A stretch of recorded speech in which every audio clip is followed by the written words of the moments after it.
Right గా assembly అయితే రేపటికి వాయిదా పడింది. రాఘవ కన్స్ట్రక్షన్స్ అక్రమ మైనింగ్ కేసు తేలే వరకు పొంగులేటి శ్రీనివాసరెడ్డి మంత్రి పదవికి రాజీనామా చేయాలని డిమాండ్ చేస్తూ బీఆర్ఎస్ ఎమ్మెల్యేలు సభలో నిరసన చూపెట్టారు. దాదాపు 2 గంటలకు పైగా అసెంబ్లీలో నినాదాలు చేసిన బీఆర్ఎస్ సభ్యులు ప్రస్తుతం బీఆర్ఎస్ శిల్పిలో సమావేశమయ్యారు.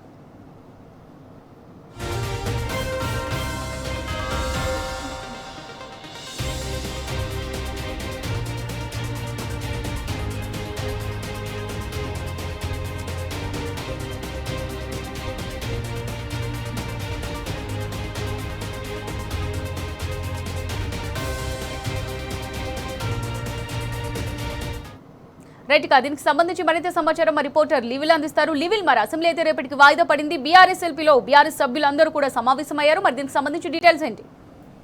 బీఆర్ఎస్ శాసనసభ ఏదైతే శాసనసభలో మంత్రి పొంగులేటి అక్రమ దందాలన్నీ కూడా బయటపెట్టింది బీఆర్ఎస్ పార్టీ. దీంతో ఒక్కసారిగా అవాక్కైపోయారు మాజీ మంత్రి డిప్యూటీ సీఎం హరీష్ రావు ఆధారాలు సహా ఏదైతే అక్రమ మైనింగ్ సంబంధించిన అంశాలను చూపెట్టి సభలో హౌస్ కమిటీ చేయాలని చెప్పేసి కూడా ప్రధానంగా డిబేట్ చేశారు. హౌస్ కమిటీతో పాటు విచారణ జరిగించాలని చెప్పేసి కూడా అయితే ఈ నేపథ్యంలో హౌస్ కమిటీ చేయడానికి ప్రభుత్వం ఎలాంటి ముందుకు రాకపోవడంతో సభలోనే పూర్తిగా నిరసన వ్యక్తం చేశారు. సభ లోపలికి వెళ్లి స్పీకర్ ముందు కూర్చొని పెద్ద ఎత్తున నినాదాలు చేశారు. వి వాంట్ హౌస్ కమిటీ, వెంటనే పొంగులేటి రాజీనామా చేయాలంటూ కూడా నినాదాలు చేశారు. అయినా సభలో ఎలాంటి చర్చ జరగకుండానే పద్ధతులన్నిటిపైన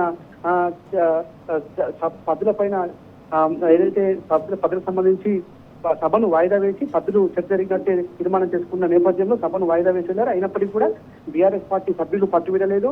ఆ మంత్రి పొంగులేటిని వెంటనే రాజీనామా చేయించాలి ఖచ్చితంగా, లేదంటే బర్తరఫ్ చేయాలని చెప్పేసి కూడా ఈ సందర్భంగా నినాదాలు చేశారు. We want justice, we want house committee అంటూ కూడా సభలో వెల్లోపల మరోసారి కూర్చొని నినాదాలు చేశారు. అయినప్పటికీ సభ వాయిదా వేసుకొని ఇటు ప్రభుత్వం వెళ్లిపోయిన నేపథ్యంలో సభ్యులు అంతా ఒక్కసారిగా వెల్లు నుంచి బయటకు వచ్చి బీఆర్ఎస్ ఎంపీ కార్యాలయంలో సమావేశమయ్యారు. ఏదైతే దీనికి సంబంధించిన అంశంలో పూర్తిగా ప్రభుత్వం తన తప్పిదాన్ని తప్పించుకునేందుకు మంత్రులు, ముఖ్యమంత్రి అందరూ కూడా ఒక్కో రకంగా మాట్లాడారు. సభకు సంబంధించిన అంశాలను పక్కదారి పట్టించేందుకు విధంగా మాట్లాడారంటూ కూడా ఆగ్రహం వ్యక్తం చేశారు. మరోపక్క అయితే ముఖ్యమంత్రి మాట్లాడుతూ సిబిసిఐడి విచారణ వేస్తానని చెప్పారు. అయితే సరే, సిబిసిఐడి విచారణ వేస్తే తన కుటుంబ సభ్యులే కాదన్న ముఖ్యమంత్రి పదే చెప్పుకొచ్చారు. కానీ స్వయంగా మా మంత్రి తండ్రి పేరే రాఘవారెడ్డికి సంబంధించిన కంపెనీ రాఘవ కన్స్ట్రక్షన్, స్వయంగా తన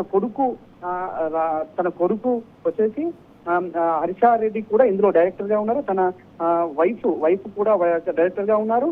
మరొకరు తన సోదరుడు ప్రసాద్ రెడ్డి కూడా ఇందులో ప్రధానంగా డైరెక్టర్ గా ఉన్నారు. వీరంతా కూడా డైరెక్టర్ గా ఉన్నారు. వీరంతా కూడా దూర బంధువులని ముఖ్యమంత్రి పదే చెప్పడం హాస్యాస్పదంగా ఉన్నట్టు కూడా బీఆర్ఎస్ సభ్యులు చెప్పారు. అయితే ఏదేమైనప్పటికీ పూర్తి స్థాయిలో దీనిపైన విచారణ చేసి హౌస్ కమిటీ చేయాలని చెప్పేసి కూడా ఈ సందర్భంగా నినాదాలు చేశారు. మరొకసారి ఈ సమావేశంలో కొనసాగుతుంది. సమావేశం అనంతరం మీడియా పాయింట్ లో బీఆర్ఎస్ వర్కింగ్ కేటీఆర్ ప్రసంగితులు ఉన్నారు. Amulya. Right, thank you level.